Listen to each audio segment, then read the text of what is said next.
일단은 손해사정사는 손해 발생 사실을 확인을 합니다. 어떤 이런 손해가 발생했다는지 확인을 해요.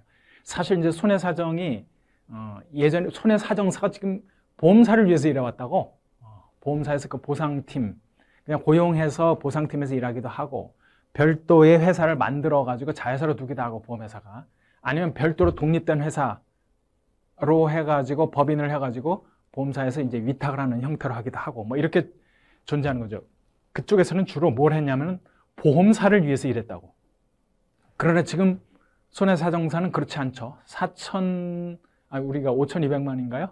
5,200만 국민을 위해서도 할 수가 있는 겁니다. 그러니까 변호사하고 똑같아지는 거죠. 독립손해사정사가 직접 우리 소비자들도 이렇게 대변해 주는 것이죠. 손해사정사의 이제 업무를 보면 손해 발생 사실을 확인하고요. 보험 약관 및 관계 법규 적용의 이제 적정성을 판단합니다. 실제 그 보험을 뭐 팔아 보신 분은 알겠지만은 보험 약관을 읽어보고 파는 사람 하나도 없어요. 보험을 드는 사람 역시 보험 약관을 읽어보고 보험에 드는 사람 없어요. 그러니까 이 보험은 뭐를 그냥 보장합니다라는 선에서 서로 이렇게 정보를 주고받으면서 보험을 들지, 그 약관 봅시다 그랬고 줄 처음부터 처음부터 끝까지 다.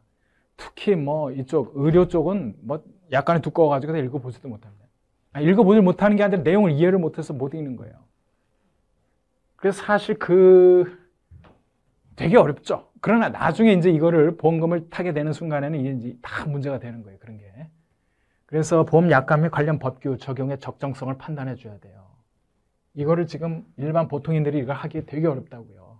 그래서 이제 손해사정사가 그런 역할을 해주는 겁니다. 일단 손해 발생 사실을 확인하고 이런 사실이 있었다. 그 다음에 이제 적정성을 판단합니다.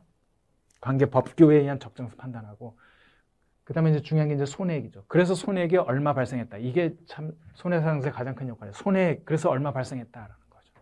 거기에 맞게끔 이 약관에 의한 보험금은 얼마다. 이렇게 얘기를 하는 거죠.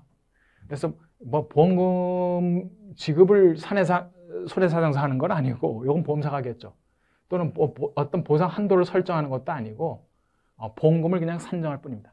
이 법에 의해서. 그 다음에 1에서 3까지 해당되는 업무 관련된 서류를 작성해서 이제 대행해 주기도 하고요. 서류 작성 대행.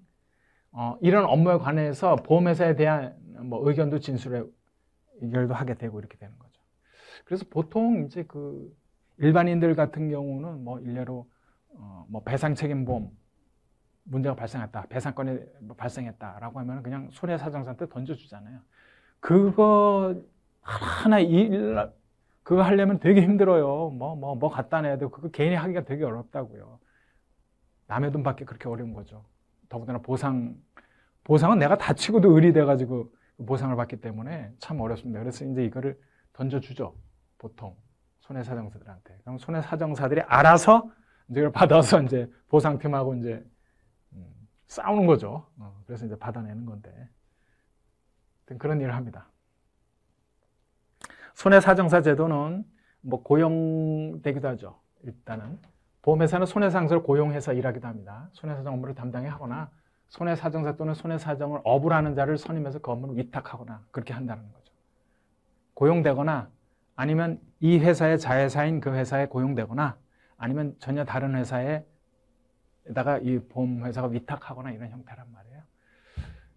이제 손해사정사 자격 등록, 일단 시험에 붙어야 되겠죠. 그 다음에 실무 수습을 합니다. 한 6개월 정도 해요. 6개월간 실무 수습을 하게 되면, 그 다음에 이제 금융위원회에 등록하면은, 뭐 회계사나 세무사처럼 이제 영업을 할 수 있죠. 근데 손해사정 업을 합니다. 요걸 이제 법인으로 하는 경우는 어떻게? 법인은 2인 이상이 필요해요. 그러니까 법인을 만들려면 누구하고 손을 잡고 해야 된다고요. 자, 여기까지고요. 손해사정사 의무가 있습니다. 뭐냐면은, 이게 손해사정사가 보험회사를 위해서도 일할 수도 있고 보험계약자를 위해서도 이제 일을 한다고요. 그래서 보험회사로부터 사정 업무를 위탁받은 손해사정사는 사정 업무 수행 후 지체 없이 손해사정서라는 걸 만들어요. 이게 노트처럼 해가지고 그 사건에 대한 모든 내용, 그 손해사정서를 보험회사와 보험계약자, 피보험자, 보험수익자에게 내어주고 그 중요한 내용을 알려줘야 한다라는 거고요. 이번에는 보험 계약자가 선임한 손해사정사는 사정 업무를 수행한 후에 지체 없이 손해사정서를 보험회사 및 그 계약자에 내어주고 중요한 내용을 알려줘야 한다. 금지행위겠습니다.